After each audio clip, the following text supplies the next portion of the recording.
कवि हृदय दर्पण के इस रचनात्मक मंच से जुड़े सभी श्रोताओं दर्शकों का हार्दिक स्वागत वंदन एवं अभिनंदन करता हूं।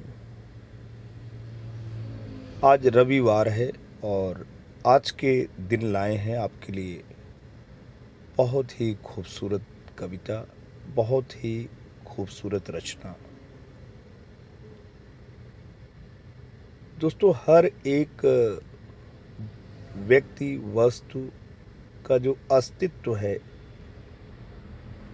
जो उसका एग्जिस्टेंस है, वो वैक्यूम में नहीं है। जैसे एक माला में पुष्प लयबद्ध होते हैं, वैसे ही इंसान का अस्तित्व, उसका जीवन लयबद्ध है। उसका जीवन एक खूबसूरत माला के ही तरह है, लेकिन जैसे एक फूल माला के साथ रहता हुआ, पुष्प माला से साथ संग बिताता हुआ अलग है। वो एक इकाई है। उसके बिना माला की अस्मिता, माला की समग्रता, माला की पूर्णता को साबित नहीं किया जा सकता है। वैसे ही पुष्प की जो अस्मिता है महत्वपूर्ण है। पुष्प का अकेलापन महत्वपूर्ण है। अकेलापन ही सही, वह भी सृजन की एक कड़ी है। तो सही बताएं तो दोस्तों, अकेलेपन से ही सृजन की शुरुआत होती है। जब आप भीड़ में होते हैं, जब आप बहिर्मुखी होते हैं, जब आप संसार को देखते होते हैं, जब आप संसार जैसे होते हैं, तो आप नहीं होते हैं। जिस समय आप अपने में होते हैं, अपने भावों में होते हैं, अपने विचारों में होते हैं, कुछ अपने अंदर ही गाते हैं, कुछ अपने अंदर ही गुनगुनाते हैं, कुछ अपनी जड़ों की ओर उन्मुख होते हैं, कुछ इंसान होने की बातें सोचते हैं, कुछ अस्तित्वगत हो जाते हैं, तो सही अर्थों में आप अपने पास होते हैं।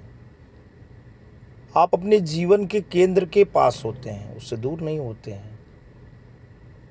तो आज की जो कविता है दार्शनिकता का पुट लिए हुए है, लेकिन बड़ी मोहक कविता है और ये आपके हृदय की पीड़ा है। हर एक इंसान जो अपने को इंसान कहता है, क्योंकि इंसान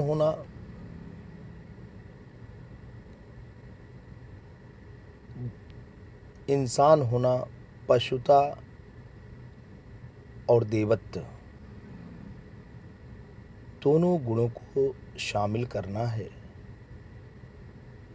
क्योंकि इंसान के भीतर कभी अमानवीय तरंगे उसको उद्वेलित करती हैं, उसकी मूल प्रवृत्तियां उसको कुछ ऐसा करने को विवश करती हैं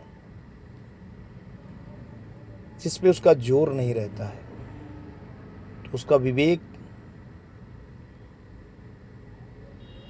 उसे ऐसे कार्यों को करने के लिए प्रेरित करता है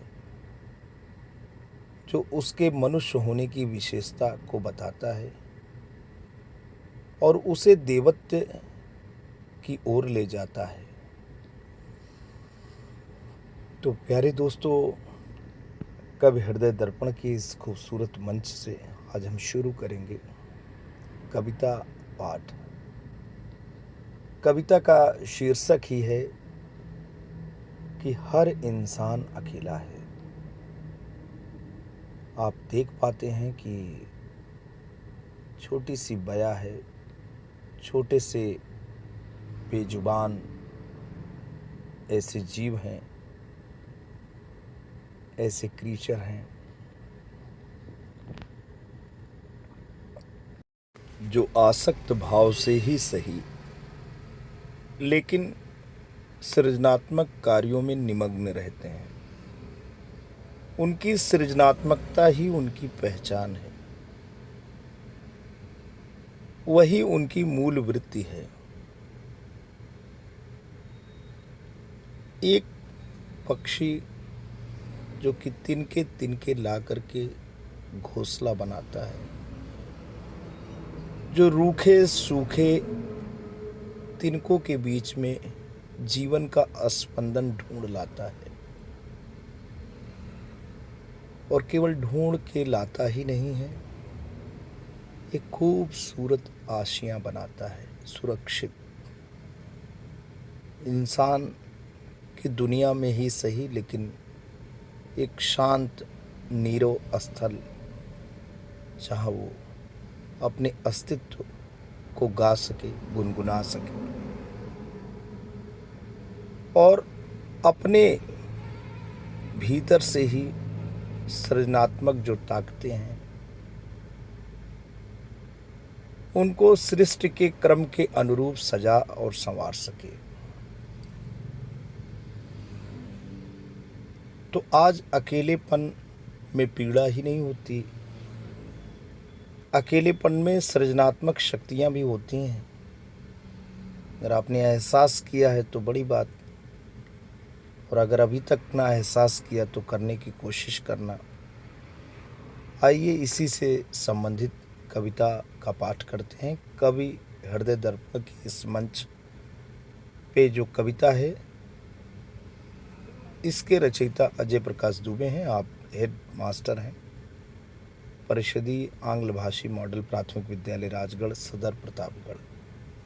तो आइए कवि हृदय दर्पण के मंच से इंसान के अस्तित्वगत विशेषताओं को हम जानते हैं, कविता का पाठ करते हैं।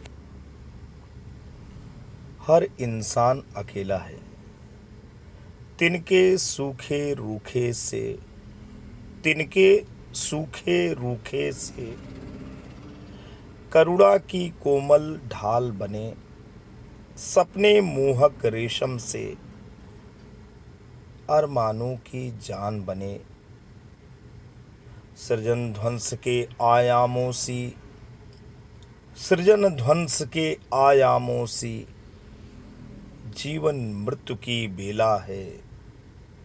अद्भुत यात्रा है पथ की, अद्भुत यात्रा है पथ की, संबंधों की शाखाओं संग हर इंसान अकेला है।